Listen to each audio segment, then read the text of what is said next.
Ron, what are your memories of the big game as a player? And this week, do you find yourself thinking about those moments? I have. I've spent a lot of time thinking about them.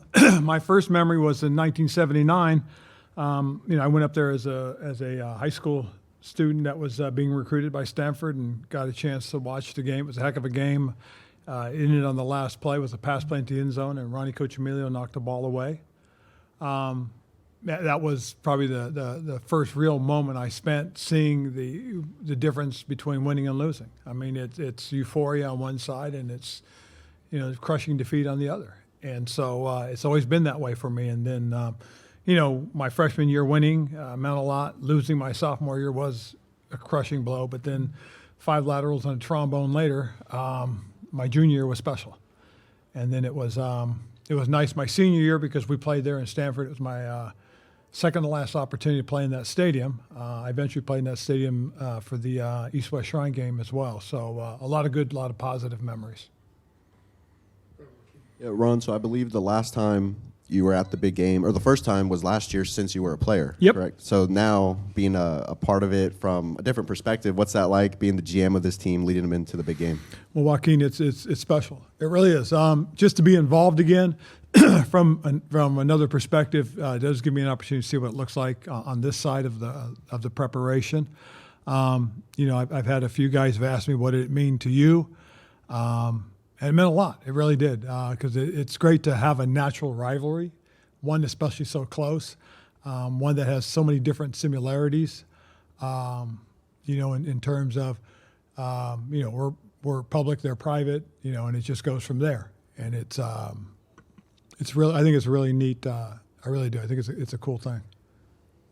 Ron, what are some of the traditions that you've gone about reinstating since you've accepted this role?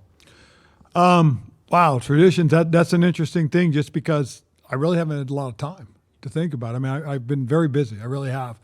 And that's something I have to think about. But I do know one thing we've tried to do is reach out to a lot of our former alums, talk to those guys, invite them back as much as we can. One of the first things we did was we had an event where we brought a lot of the former players back, reception up here. And one of the things that was really neat about it was one of the guys that helped recruit me, I hadn't seen since he graduated, Ronnie Hill. Ron Hill was very instrumental in me coming here to Cal, and getting a chance to see him was a big thrill for me. So, there are a lot of things I'd like to see if we can get them going again, just because, one of the things that people always talk about is what is the student-athlete's experience like?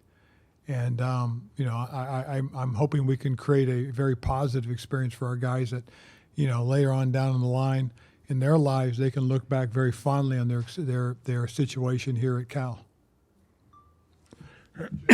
Yeah. Have you decided whether Justin's going to be back as Cal's head coach next season? Wow, that's a left field question. I'm here to talk about the big game, so I'm not going to even address that, okay? How have you experienced the evolution of this rivalry, and how important is it to just be preserving this tradition amidst so many changes in college football in the past few years? I think it's very important. I really appreciate the ACC working with us to give us that opportunity. So this is a reoccurring game. The rivalry is very important. The appreciation of who Stanford is also important to me as well. It is kind of that brotherly love. You love them to hate them. You want to beat them. You don't want to hurt them. And that's really how you treat your brothers. Do appreciate the fact that they stood up for us when it was time to move to the ACC. So it's a special rivalry. Got a lot of tremendous respect for who they are as a university as well and a program. Really have a lot of respect for Andrew as well. I know Andrew's working very hard to do everything he can to try and help make things relevant, just like I'm trying to do it here at Cal. And so I think that really helps. I really do. I think it's important that guys of Andrew's ilk and ability and myself as well come back to the universities and celebrate this. This is very special, and I said earlier, it never gets old seeing the acts. It really doesn't. There's a tremendous sense of pride knowing that it's been here for a while, and we hope to be able to keep it for a while longer.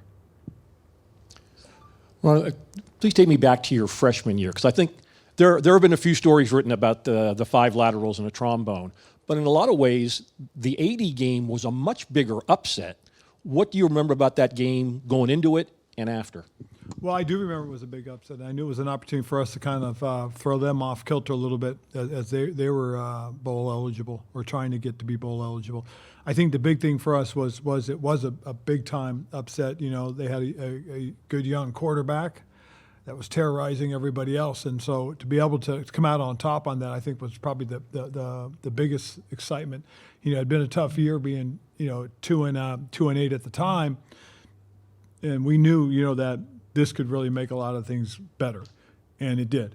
And so, if there was one thing I do remember, it was the excitement of winning that game.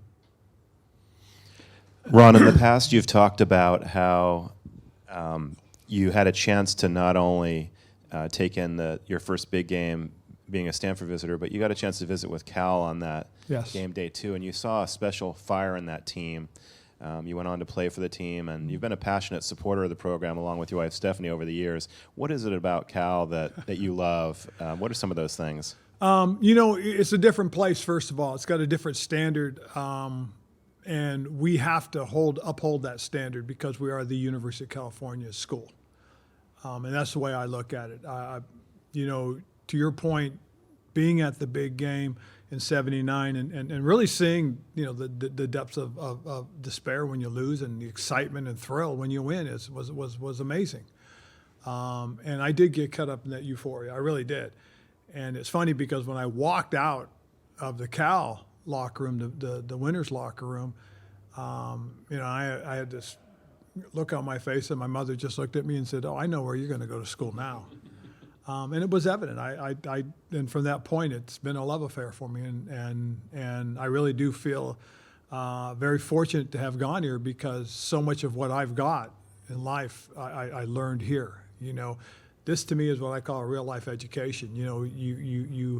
It's interesting because everybody talks about the birthplace of free speech. And to me, it's something special, and freedom of speech is one of our, one of our first Bill of Rights. I mean, it's the First Amendment. That's how special it is, and for it to be featured here at Cal, I think is a special thing, and that's why every time something crazy goes on over free speech, I don't understand it, because it's a privilege, and it's something that should be held very highly. The ability to speak your mind in a peaceful manner, I think that's important. Ron, Jaron came over here. Jaron came in obviously with a lot of hype when he came in here. How has he maybe lived up to or even exceeded expectations with the way he's played as a freshman? Well, I will say he has lived up to the expectations that we've had, and in some cases he's gone beyond. There's he plays with a maturity and a poise that you don't normally see in a freshman, and he has that. So he's got a lot of those abilities. He's got a tremendous skill set. He's got great awareness. He's got natural pocket presence. His spatial awareness is exceptional. He has the ability to climb the pocket, throws off platform very well. I mean, it's one of those things that you feel very fortunate to have a young man like this that you have some very capable coaches working with as well. I think Brian and Coach Rolovich are a great tandem, and they're great resources for him. And that's why I think part of it is he's adapted so quickly because of the people that are around him right now working with him. I think very early on he showed his teammates, how much he cares and how important it is, and that's been exciting. And how confident are you that you guys will be able to keep him here? Very confident. Very confident in what we've done. We've been very fortunate. We've had some very good alumni engagement, and some people that are stepping up and willing to make the commitment to the university to help us, and again, just this isn't just about the football program, but it's about the university. I mean, players like Jaron, great players that you have come help elevate the profile of the university. Sports is quickly becoming the front porch to a lot of these college experiences for the students, and what we're trying to do is create a culture and atmosphere here of sustaining winning. And so this game is very pivotal for us. It really speaks a lot to where we can go going forward. If we can win this football game and then get ready next week and pull one off there, that elevates our opportunities to go to a super high quality bowl, other than the CFP. So we're working towards everything we can to be beyond relevant. Ron, following up on a question you were asked earlier. I'm wondering if you appreciate the big game even more now because of the fact that tradition seems to be slipping away in college sports. I mean, Yep. UCLA is thinking about not playing in the Rose Bowl. Yep. I mean, Pac-12 is gone as we know it. How does this is this the final frontier of tradition? I think it is to a degree. I think the thing that we've got to do is we've got to, as schools, as universities, we've got to look at, you know, it was a great question to ask about the traditions. Is we got to find ways to preserve them. I mean, think about it. The Conference of Champions no longer exists. All those legacies, those things that guys were creating and doing for the Pac back in the day, whether it be 8, 10, or 12, you know, those things are just memories now, and they're not added on to. That to me is that's a crime as far as I'm concerned in college athletics to allow something like that to happen. And for something like that to be as you know, as dismissed as it has been. I struggle with that just because, you know, there was a tremendous tradition, tremendous history. Playing in the Pac-10 back in the day for me, it meant something. It really, truly did. You know, and I mean, there's a lot of guys that when it all came tumbling down, man, we were crushed about it. So these natural rivalries that are there, they're important. And you see it on the East Coast in the SEC and the ACC. You know, they're still trying to keep those rivalries going as well. You know, South Carolina, North Carolina, or South Carolina, Clemson. You know, those games matter. You know, so that's a big deal. And I'd love to be able to see and hope that we can preserve as many of those as possible. So we continue that. I mean, it's kind of great that, you know, Notre Dame being independent, you know, they have certain rivalries that they always try to make sure they play as well. And you watch them play USC, or you watch them play Army or Navy or something like that. That's a big deal. So I hope we can continue to keep those traditions and, you know, as many of them we can together. Given that, how proud are you about the fact that Cal and Stanford have sort of maintained this partnership? I'm very proud of it. I really am. And, you know, when I first got here, one of the things I talked about is, you know, with them, partnering with them, we've got to own the Bay Area. And that's something that we really, you know, need to continue to focus on like we're trying to do. I mean, this is one of these games that you'd love to have as many Cal Stanford folks out there at the game this week and really make this the type of game that deserves not just local exposure, but national exposure. That's what I'd love to see it create. Hi, Ron, all the way in the back. You've played in a lot of big games in your career, from when you were first born to the NFL. How is big game different than any other rivalry maybe in the NFL? Because we are so intertwined. We really are. I mean, if you look at where we're located geographically, it's about as close as it can get. You look at what we both stand for academically, you know, them being one of the finer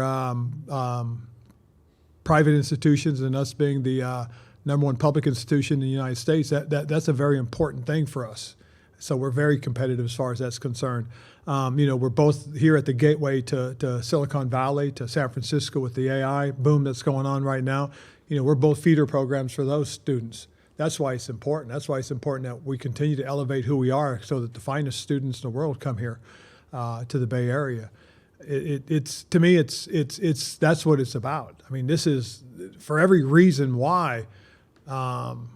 You know, this is to me the rivalry that matters, and it's always been that way. You know, I grew up in the Monterey Bay, and the Seaside Monterey High School rivalry used to be a tremendous one as well. And you know, that's kind of going away a little bit too, because you know they no longer play in the same leagues. I mean, it's this movement that's going on throughout the country, and it's just, you know, I think the more traditions we can stick to, the more homey these things feel. Go to Matt Moreno on the telephone for Coach Rivera. Matt? Obviously, we saw last year kind of the passion that comes out of these types of games.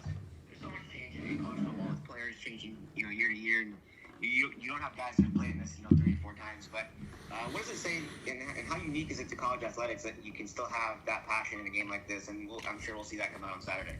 Well, I think the big thing, more so than anything else, Matt, is that it's because it's important, it's significant, and it's something that is still growing. And if you can keep as many of these players around and get them to understand exactly what it means, I think that's a big deal, because it's bigger than sports. It really is. It means a lot beyond the game itself. And as I mentioned earlier, it's because of where we are geographically and what we stand for, both of us, and who we are and who we can be. I think that's one of the really important things that we all have to understand. And the neat thing too is all of our sports. Like us, they have over 30 Olympic sports, and all of our sports get into it, whether it be basketball or women's lacrosse or field hockey or something like that. It's an important game for our student body and for our athletic departments. Ron, Cal's got a pretty great linebacker tradition. You're a big part of that. Hardy Nickerson, Ken Harvey, Jarrett Willard. What do you think of Cade and how he's upholding that standard? I think Cade's done a tremendous job with who he is. I really do. He's a unique young player. He's got a tremendous skill set, and he plays fast. And most important thing, though, is he plays smart. And that's one of the things that, I've told these guys that, your superpower is you're smart. Because I learned this very early in my NFL career that it's a little saying that I got from our strength coach, and that is the strong may defeat the weak, but the smart defeat the strong. And so I've tried to echo that here so these guys understand, that something does separate you when you're here at the university. And I think you got to take advantage of it. So he does. And I think he's got a chance eventually to be a good pro. Ron, as a kind of a big game encyclopedia, what is your specific balance of letting guys kind of calibrate themselves in their own process in the lead up to this game, and what's the other balance of maybe offering your own personal nuggets about what this rivalry has been? I think it's important that they hear from us, guys that have played in this, and that it means something too. But what's been really cool though was hearing it from the alums. When whether they've played or not, just a Cal alum talking about what it meant. And I'm very fortunate that I was part of the 82 team. And so, whenever I've been somewhere and people start asking about the play and start talking about the play, it's really a tremendous thing. And you listen to them talk about, here we are, we're both have winning records. We both have an opportunity to be over the top of the other one and to win it and win it in the fashion we did, that was pretty special. So I think sharing my experiences, whenever a guy asks, has been pretty cool. And at the same time, hearing some other folks' experience, especially the fans, the alums that are the fans, it's really neat to talk with a couple that have talked about, they were here at the big game and they had their kids with them. And, and they tell me how their kids reacted. And because of that game, they became lifelong Cal fans. That's pretty powerful. And then you've mentioned your evolving relationship with Andrew. Do you talk to him at all this week, or is it you'll Yes. see him on the field? Oh, no, we talk, and we'll talk again on Thursday. And, knowing Andrew, he'll have something quick, and hopefully I can respond just as quick. But I know Christian McCaffrey has said he has to talk slow when he's around me. So, it's that kind of rivalry, and I always tell Christian, don't forget I'm the one who chose you. So. Which I think was really neat to have those types of relationships. It really is. It's special. What have you been saying? What have you and Christian been saying to each other? Oh, any chance, we'll have a little something. So it's cool to be around him, and like I said, I was fortunate enough to be able to draft a player of his ability. So, and that's one of the really neat things about how many great players have come out of this rivalry as well, and especially if you talk about the John Elways of the world. And the Aaron Rodgers and the Jared Goffs. I mean, there's been some very special players that have played in this game and have had the chance to go on to the NFL. Anything else? Thanks, Ron. Cool. Thank you, guys.